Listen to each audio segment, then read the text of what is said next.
Hi, my name is Niran. My name is Pepper, and this is the AOR Talkshow. Here we go!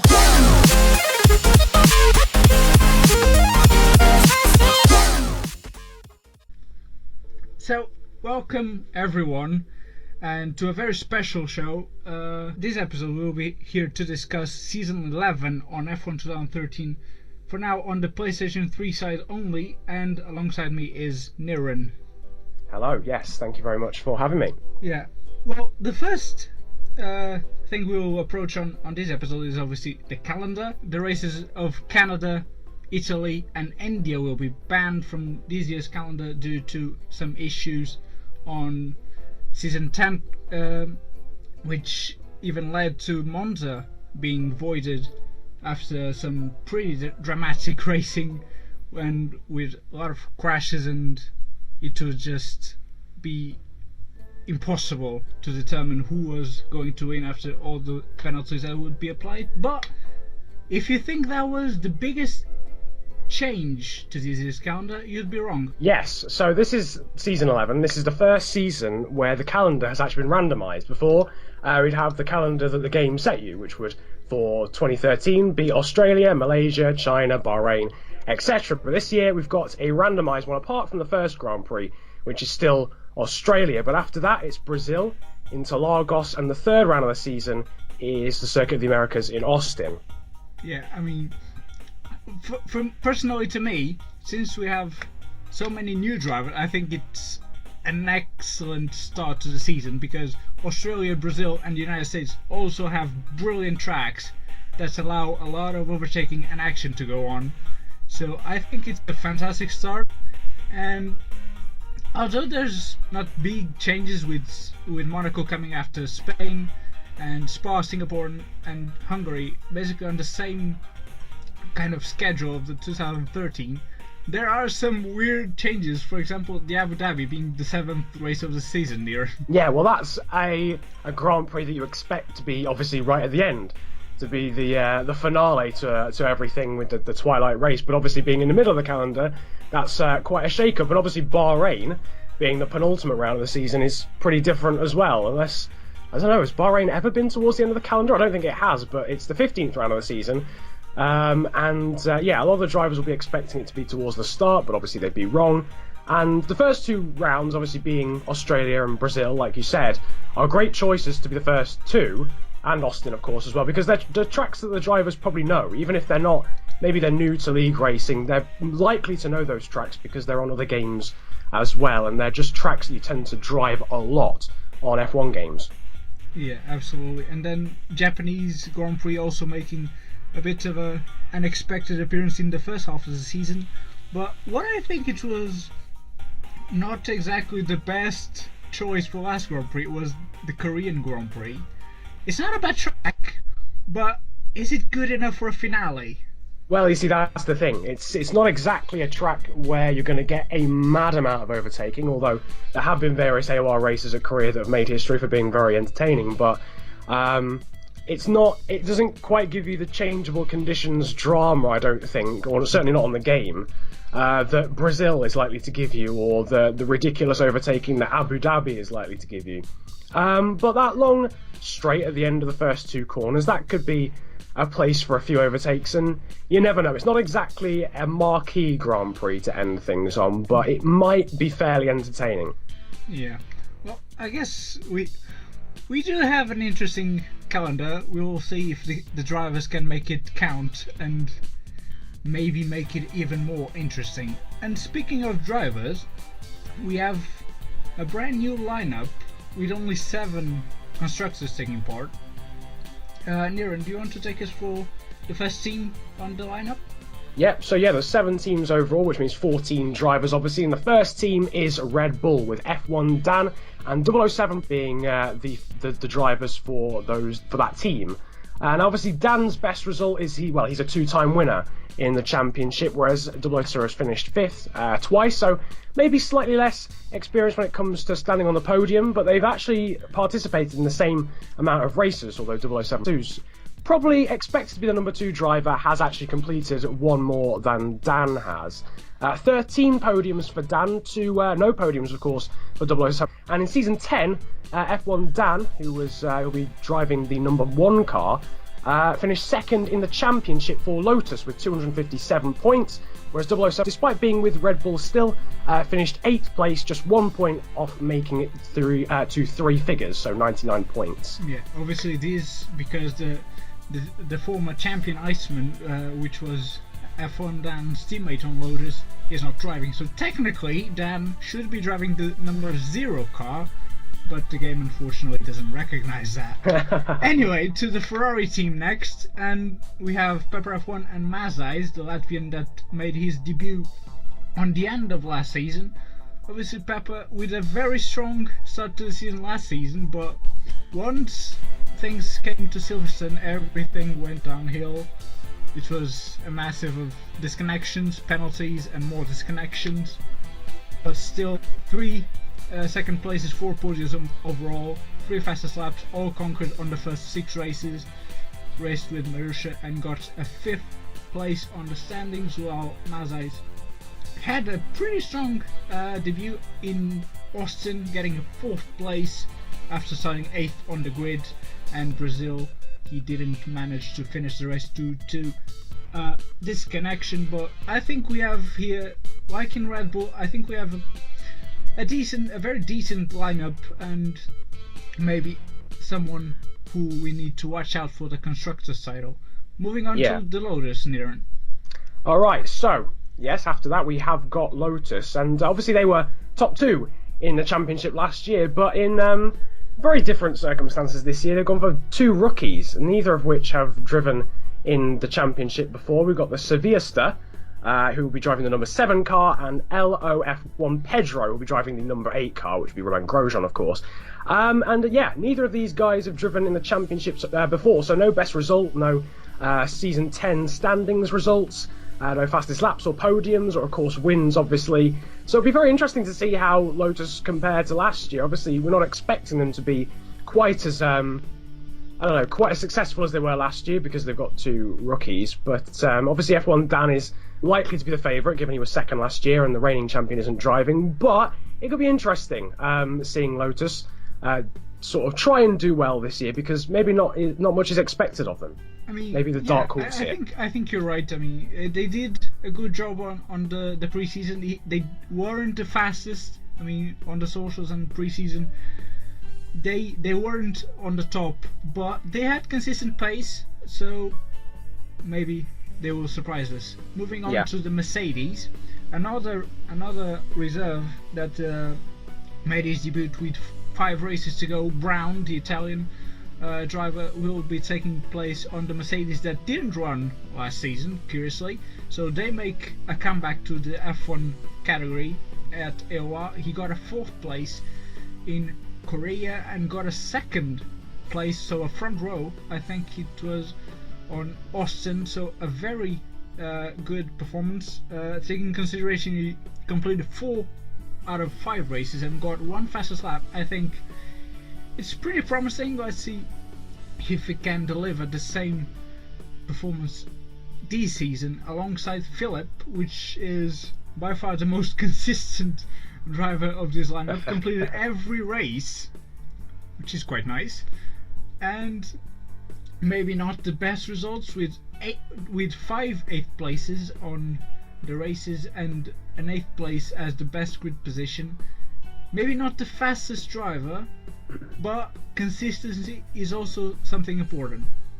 Well, yeah, it's nice for Brown as a reserve driver from last year, A, to get a chance for a full season, and B, to be alongside someone who's just A, experienced in the championship, and B, is consistent. He's not going to throw himself at the scenery every now and again. You know, he did finish every single race. He's not the fastest driver, arguably in the championship, but he's consistent, so it'll be nice for Brown to learn from him in the same pit garage. Yeah, moving on to Sauber, do you want to comment on them? Yeah, so we've got Hammer Time, who is the first of the Sauber drivers, and F1 ARG Prost. Now, Prost, the second of the drivers, is a rookie to the championship, so no previous results and no real indication as to how he's going to perform this year. But Hammer Time with the best grid position, of first, and he only competed in 14 races. He did only finish 9, which isn't the greatest of ratios, but he still managed to pick up 73 points across season 10 whilst driving for McLaren. But yeah, Hammer Time with the best result of third times 1, so 1 podium to his name so far in his 14 appearances so far. And that 1 pole, that'll be nice for his second driver, his teammate, to learn from maybe. Yeah, and Prost also showed very strong pace on the socials. Even have won the Chinese Grand Prix at the pre-season testing with a different strategy to everyone else. So maybe that will be one of his secrets to get ahead of the field and his teammate, because after all, your first rival is your teammate.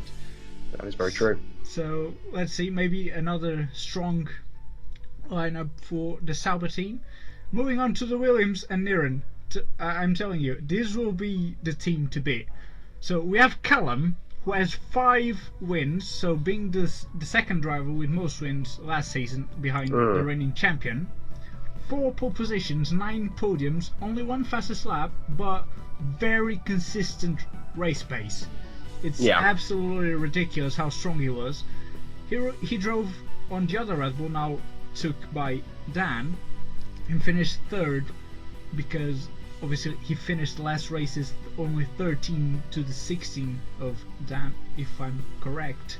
Yeah. So he's a very strong driver, and King Rockhammer, he is someone Callum knows very well because they raced in a different league before on the same team, and curiously enough, they won the constructors. It's an omen. So it's very curious to see what can they do throughout the season. Obviously, there's one important thing though: pit stops. If they don't get their strategies right, it will be disgraceful. So they are the team to beat, but it needs to go well to them. Yeah. Anyway, perhaps for the last Callum team, needs some better consistency as well. Right, the last team is of course Caterham, and once again we've got a team of 2 rookies. F1 ARG Belgium, I'm guessing is what that stands for, and Reutemann or Rootman. I'm not entirely sure how to pronounce that, but we'll rock and roll with Reutemann. Again, both of these guys are new to the championship and driving the Caterham. Obviously, we are running equal cars, so obviously being in a Caterham doesn't actually matter that much, but it's a nice livery on this game as well, I have to say, so they've chosen nicely there. But how was their pace in socials? Have they done races before? Yeah, Beloff, it's not Belgium, I'm afraid, it's Beloff. Ah, no. You're close enough. Damn it. Is he from Belgium or? No, they're both Argentinians. Ah, interesting. Nice. And they already raced together in F1 Arg League. I think that's the league. Beloff raced in Jerez, and he had, I would say, a decent race. I mean, he collided with Reutemann, coincidentally. Oh, wow, race. interesting. Reutemann actually made 1 race last season as a reserve, but it wasn't quite enough to make the stats about him, as he ended up disconnecting, I think. But I don't think they will be challenging for the title, but they will be fighting hard for that midfield battle, which I think it will be very interesting to see. Taking midfield battles are always very interesting. Oh yeah, but it's always better when everyone's involved in the same fight. Oh yeah, definitely. I can't disagree with that. But yeah, I mean, I think we have a very interesting lineup. If you could pick maybe your top 3 for the constructors and for the drivers, who would you pick looking at these stats so far and their performances on the pre-season? Top 3 in terms of constructors. Well, Williams and probably Red Bull are definitely up there. I don't think you can deny that. But maybe Ferrari in terms of being 3rd. I can't see any other teams really that are going to challenge them. I think Mercedes may end up being a slightly one-man team in terms of results, and that's sort of the same across the field. Obviously, when it comes to the rookies, we don't quite know as much unless they've participated in socials. So maybe I can't remember which team were the ones that were 2 rookies but did well in socials. The Caterham had 2, and Lotus also had 2, which were both rookies. I think those are pretty well balanced, to be fair. Yeah, well, maybe Lotus might be some sort of dark horse to take third in the championship, but the top 2 is definitely shaping up as if it'll be Williams and Red Bull, with probably, for me, in my opinion, Ferrari and Lotus probably battling for third. What about yourself? Well, I don't think I can disagree too much on that. I think we'll have a separate battle between the top 3 and then the remaining 4 teams, unless... I mean, from what I've seen from Prost, he is very quick. I mean, maybe not fighting for wins every time, but he has some consistency and can pull off different strategies. So we'll need to watch out for them, and Hammer Time already showed that he can be a quite good driver. Yeah. Maybe they can challenge Ferrari and Red Bull. I think Williams will be extremely hard to beat unless they make mistakes. So I think that it's hard to predict. I mean, it will be a fantastic season.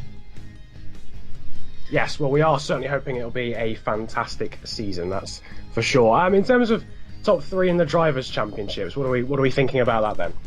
Oh, that's even more complicated, isn't it? Yeah, true that. It will depend, because if we look at last year's standings, for example, Pepper has probably the 2nd or 3rd best start of the season. Yeah. But if he gets another massive amount of disconnections, the fight for the title will be impossible. Dan showed extremely good consistency, so did Callum. So I think those 2 will be up there for sure, fighting for the title, especially with Iceman gone. And I think it will be, looking at this, I think it will be a 3-way fight for 3rd place between King Rockhammer, Prost and Pepper, if he manages to get a decent season in. Yes, well, let's hope he does. It would be interesting actually to have had Iceman in the championship as well. That would have made it almost impossible to predict. But Williams and Red Bull certainly going to challenge for both championships, I would guess. Maybe Ferrari, as you said, as well. Yeah. Now, introducing the latest feature, I think we can. I mean, we are in the first episode of this, and we're already showing off our new features. But, really flexing our muscles. It's our top 10 facts, and for this one, we kind of chose the overall facts that I think it would be interesting to look at before we round up this first episode of the AOR Talkshow and before we enter the season 11. So, Niran, do you want to start the first fact we have? Yes, well, so this season marks the first time since season 5 that there's been no McLarens on the grid, and the first time there's not a Toro Rosso on the grid as well. So those ever-present teams are no longer here. Yeah, and personally, I would expect like the Ferrari and the Red Bull to be the most chosen one, but apparently McLaren and Toro Rosso. Yeah, that is a strange one. I can understand McLaren because sort of a lot of British drivers do tend to have a good love for McLaren, but Toro Rosso, that's a strange one. Yeah. Going on to the second fact, since season 5, which are as far as we can go, that is recorded on the AOR site, there has not been one single champion defending their titles, conquered the season they did. Yeah, and that's going to continue this time as well. Yeah, because obviously the Iceman isn't racing. So obviously we know this is a competitive league, and no one has been able to actually win it twice on the bounce. So we are technically in store for quite a few seasons to come, where we have a bit of a shock, maybe. No, and the most interesting is, no one made a double at all, in a row or not. Wow, that's actually incredible. So no one yet has won that second title. Is there any drivers in the field at the moment that have won a title before? No. So they've all moved on. on. I mean, obviously, we're talking about F1 on Sundays, the category. but it's still very interesting because it's rare to see someone moving from the Sunday league to the Thursday or vice versa. Yeah. But it's very curious. Niran, fact 3. So in 6 seasons, only once has the champion not won one of the first 2 races of the season, with 3 of the 5 having won the first race of the season. Do you think this year we'll have a champion winning the first race or not? Well, I don't know. It's obviously the fact is that it's not a different track to start things off, so maybe people will be more prepared. But I don't know. I don't think that's something. I think that's fairly unpredictable, especially with the field that we've got at the moment. Yeah, agreed. Fact number 4. I'm sorry, I need to learn how to count. We'll sort that out for next episode, people. Don't worry. We'll be able to count properly. Yeah, we'll try. Only 2 of the 6 different champions we had so far couldn't reach the 300 points mark at the end of the season, and that happened on season 5 and season 8. Now, I don't think it's particularly important to reach the 300 point mark if you're a champion, but it's still curious that only 2 didn't reach it. Yeah, I guess what you can say there is that those drivers weren't as dominant throughout the championship, or maybe weren't as consistent. So it's not overly important for the driver, but when they come to the end of the season, they realise they've got 300 points. They can be happy in the sense that they were fast and they were consistent as well. Yeah. Fact number 5, Niran. So season 8 was the only season where there was not at least one British driver in the top 3 at the standings at the end of the season. So the Brits have been doing the job, really, as far as this league is concerned so far. Yeah, they were sleeping throughout season 8, I think. Yeah, there was some sort of internet plague throughout Britain that meant people couldn't connect at that point. Because you would expect. I don't want to say that every British driver is fast or slow, but the number of British drivers that we have compared to the non-British, I mean, I think it's pretty well balanced. So it's half of the grid British, and half is everywhere else. Yeah. Yeah. But I think it was pretty curious to not have one British there. Obviously, last season we had all 3. Exactly. In fact, the top 4 was British. So. Everyone else, step your game up. It was not a good season for a non-British driver. So, fact number 6. So, obviously, Iceman, the reigning champion, retired. Falcon, the 4th placed driver last season, also retired. And Jim Bob which will have the races live streamed on his channel. So I'll leave the link at the end of the episode down below, so that every Sunday there is a race, you can go and watch the race live. After all those retired at the end of season 10, Philip is now the driver with most races on the F1 category on Sundays, with a total of 37 races, followed by Pepu as the second most experienced with 24. Now, 37 races are 2 seasons. Yeah. So there's really not that many drivers on the grid who have a heck of a lot of experience in this championship. I mean, because if that means that 12 drivers have raced less than 24 times, which isn't that much. No, it's basically 1 season. Pepe has 1 season and a half, maybe. So yeah, exactly. I mean, of course, Falcon was on the F1 category since season 5. So yeah, he was the grandfather, really. Yeah, and Iceman was since season 6. Yeah. But now that they're gone, our most experienced driver has 37 races. Yeah, it's time for the new breed to take over after the old guard have retired. Yeah, I guess. Niran, next fact. So the biggest gap from champion second place in the standings was a whopping 130 points in season 7. I mean, how many wins is that? That's like 6 and a bit wins or something. That's incredible. Too many. And, far too many.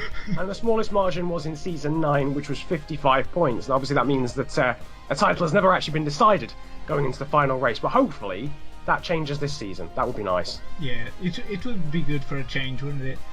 I mean, I can't see it not happening, in all honesty, with the drivers that we've got on the grid. I think it'll be a lot closer in terms of the title battle this year. Yeah, I mean, if everyone manages to finish, then suddenly it will go down to the wire. Yeah. In South Korea, of all places. Yeah. Fact number 8: the champion with most wins since season 5 is Nervo Rampage with 11 wins on season 7. So there you go. There you have the season 7 champion with 11 races. Unsurprisingly, he won by 130 points. Exactly. But this is the curious part. The champion with less wins in the season he won was VTI with 2. He must have finished second at least 9 times, because winning a championship with 2 wins, that takes skill. I would applaud him if it didn't ruin my audio, but wow, that's incredible. To win an entire championship with just 2 wins. He must have been super consistent. And I do believe there were some drivers that gave up midway through the season, I think. Ah, okay, yeah. But still, Keke Rosberg would be proud of that. That's very, I'm not surprised. That's fantastic. 9th fact. The Williams is the only car to have participated in every season since season 5, now including season 11, with the Toro Rosso being the only one to have won more than one Drivers' Championship title. How interesting is this? Yeah, there's only been one team in the history of the championship to win the title more than once. That's mad. Obviously, we know we haven't had a driver win it more than once in the whole of its history. Yeah. But for only one team to have won more, there's definitely a scope for a team to try and come in and take over and try and dominate. However, I think I'm not wrong by saying the Williams, which is a car that has participated in every single season, doesn't have a title. That's I mean, there's a fairly decent chance that could change this year, but yeah, that'll be something that frustrates them, to have been around for every single season yet still to have not won a championship. That is probably fairly annoying for them. And to round up these top 10 facts of AOR, we have the biggest number of races with rain within a season. That is 5 in season 5. Now, the lowest number of races with rain was 2 in season 8, being the first 2 races Australia and Malaysia. That's a cool stat. I like that one. 2 races at the start of the season. The drivers must have thought there was going to be rain in every single race. I mean, it could be possible. Only to find out there was only going to be 2. But that's disappointing. We love a bit of rain. It does spice things up a little bit, but we don't want the whole season to be wet. We won't get any DRS overtaking, for crying out loud. Yeah, it's important to use the actual technology we've been developed. Exactly. The weather can't get in the way of that, I'm afraid. But actually, it's pretty interesting because the biggest number of races was 5 and the last was 2. But yeah, excepting season 9, because it was on F1 2014, and we all know how the wheel against pad went, and there couldn't be wet races because it would be unfair. Yeah. So taking out season 9, every other season apart from season 5 and 8 have 4 races with wet racing. That's quite a large amount, because when you look at real life, you tend to get a max of 3 usually, where the race is affected by wet conditions. Last year we had Britain and Austin. Yeah. So Austin and Silverstone were the only races in the real life season to actually get any rain, and that tends to be the case. You don't tend to get more than sort of 3 anymore. Well, it will be definitely interesting to see if we can get more than 5 this season. I think it will be quite interesting, and it is possible due to the weather system on this game. So I do expect at least 1 race, please. At least 1. To have changeable conditions. To have some inters and wets driving around, especially because I love watching people struggle on the wet tires. It's fantastic. From what I remember of this game, changeable conditions were a big part of it. Around most tracks, there weren't many tracks where it just didn't rain at all. Yeah, and it's wonderful to see strategy calls going down the window. Exactly. It just throws a massive spanner in the work. It changes the whole race. and it's not surprising that the fans like changeable condition races so much. Yeah, and then there's always those drivers, not biased, but of course I need to mention that the worst, maybe not the worst strategy call ever, but come on, 13 laps on Inters at Australia. It's come on, it was optimistic. It was optimistic, I'll admit. But that's the thing. That's the thing. You have to make the decision in the moment. That's what rain weather throws up. Is that you have to literally make a decision as a driver in that moment. Am I going to stay out? What am I going to do? And it just makes everything so much more interesting. Yeah, absolutely. And well, it was good while it lasted, but I'm afraid we're out with this top 10 and with this episode. It was the first, so I think it went pretty well. Obviously, having Niran here is excellent, so I'd like to thank him for being here. And don't worry, he's not going anywhere. He'll be here next week. I will be back. Regrettably or not, I will be back for the next episode of the official I don't even know if it's official or not, but the AOR Talk Show. And yeah, thank you for watching, and thank you very much for having me. Yeah, and we'll see you next week, and we'll preview what hopefully will be a very interesting Australian Grand Prix. Until then, we'll see you there. Goodbye.